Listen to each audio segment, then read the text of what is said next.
करना चाहता हूं। मित्रों, महान सिख गुरुओं के बलिदान को कौन भुला सकता है। हमने देखा है, दुनिया के इतिहास पढ़े हैं, खुद का तो कोई बलिदान दे सकता है, अपने परिवार से वयस्क बेटों को भी कोई लड़ा सकता है। दसम पिता के अलावे कोई नहीं होगा जिसके बच्चे जैसे साहबजादों ने भी देश के लिए अपना बलिदान दिया है, देश के लिए बलिदान दिया।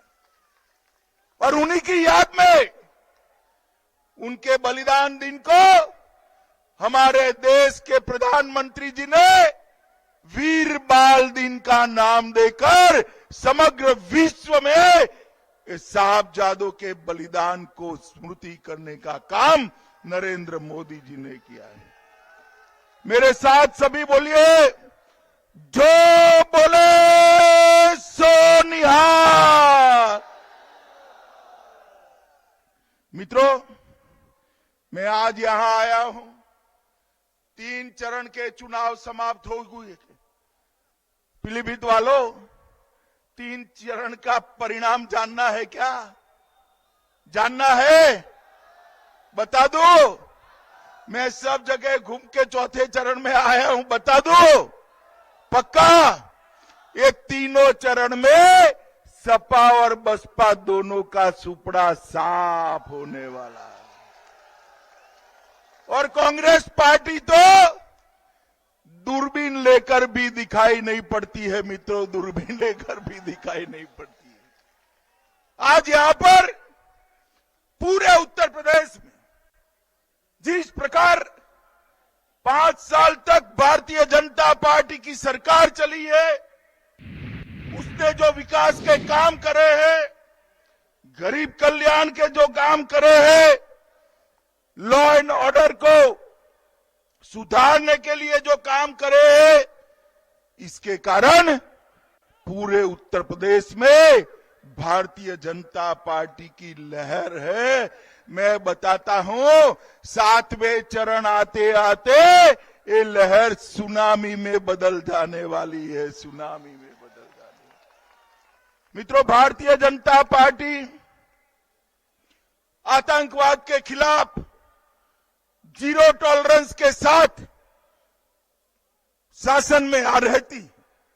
हमारा संकल्प, आतंकवाद फैलाने वाला कोई भी हो, कोई भी मजहब का हो, कोई भी जाति का हो, आतंकवाद को इस देश और दुनिया से मूल समेत उखाड़ कर फेंक देना चाहिए। अभी अभी बहन प्रियंका का मैं इंटरव्यू देखकर आया। उनको पूछा कि टेररिज्म के लिए आपका क्या मानना है। इन्होंने कहा कि ऐसी फिजूल बातों के लिए हमारे पास वक्त नहीं है। माताओं, भाइयों, बहनों, आप एक बात का निर्णय कर लो। एक और कांग्रेस की नेत्री प्रियंका गांधी कहती है टेररिज्म फिजूल बात है, इस पर रोक लगाना फिजूल बात है।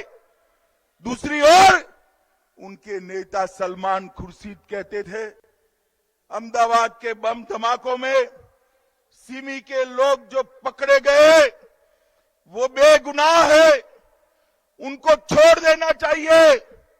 उनकी पैरवी भी करी एक कांग्रेस पार्टी। दूसरी ओर समाजवादी पार्टी, जब सत्ता में आए अखिलेश बाबू, संकट मोचन मंदिर पर हमला हुआ था, बम धमाका हुआ था, कई निर्दोष लोग मारे गए, लखनऊ में बम धमाका हुआ था। इस सारों को छोड़ने का उन्होंने घोषणा पत्र में वादा किया था। मित्रों, घोषणा पत्र में ये तो इलाहाबाद हाई कोर्ट ने दखल कर दी तो रुक गया, वरना सारे आतंकवादी मुक्त हो जाएंगे। माताओं, भाइयों, बहनों, वोट की लालच में जो देश की सुरक्षा के साथ खिलवाड़ करते हैं, ऐसे लोगों को वोट देना चाहिए क्या? जोर से बोलो, देना चाहिए क्या? और जोर से बोलो, देना चाहिए क्या? भाइयों बहनों, एक कांग्रेस पार्टी और समाजवादी पार्टी ने मिलकर इस देश में आतंकवाद के खिलाफ जो लड़ाई है उसको निर्बल करने का प्रण लिया है। माताओं, भाइयों, बहनों, मैं आज आपको बताने आया हूं, भारतीय जनता पार्टी की सरकार केंद्र में जब आपने बनाई, उत्तर प्रदेश नहीं बनाई, 80 में से 73 सीटें आपने मोदी जी की झोली में डाल दी, भैया झोली में डाल दी। और इसी के कारण मोदी जी देश के प्रधानमंत्री बने, पूर्ण बहुमत की सरकार बनी। मैं आपको कहना चाहता हूं, जब मोदी जी प्रधानमंत्री बनने के लिए नेता चुने गए, मोदी जी ने, भैया ड्रोन उतार दो जरा, कौन है ये? ड्रोन को उतार दो, व्यवस्था में कौन है?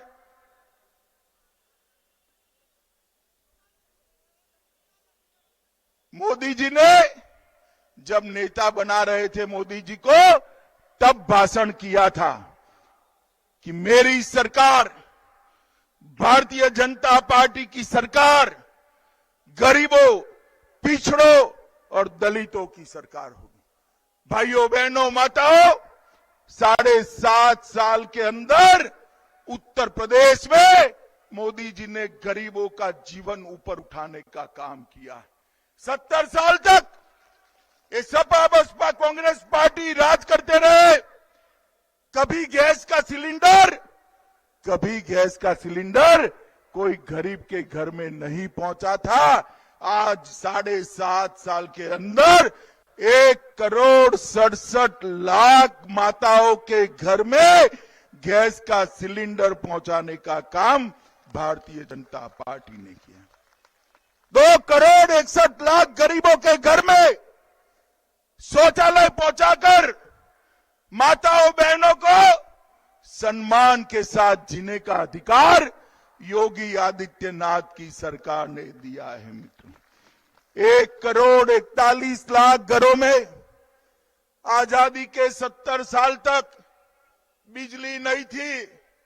मोदी जी ने 1,41,00,000 घरों में मुफ्त में बिजली का कनेक्शन पहुंचाकर वहां के अंधियारे को दूर करने का काम नरेंद्र मोदी जी ने किया है। भाई एक बात बताओ पीलीभीत वालों, सपा के शासन में कभी 24 घंटा बिजली देखी थी क्या? अरे इस ओर वाले भी बताओ जरा, देखी थी क्या? आती थी बिजली रानी 24 घंटा आपके घर में? हमने, भारतीय जनता पार्टी ने सत्ता के सूत्र संभाले, 24 घंटा बिजली हर घर में पहुंचाने का काम ये भारतीय जनता पार्टी की सरकार ने किया है। 42 लाख गरीबों के आवास बनाए, 2,54,00,000 किसानों के बैंक अकाउंट में 6,000 रुपया डायरेक्ट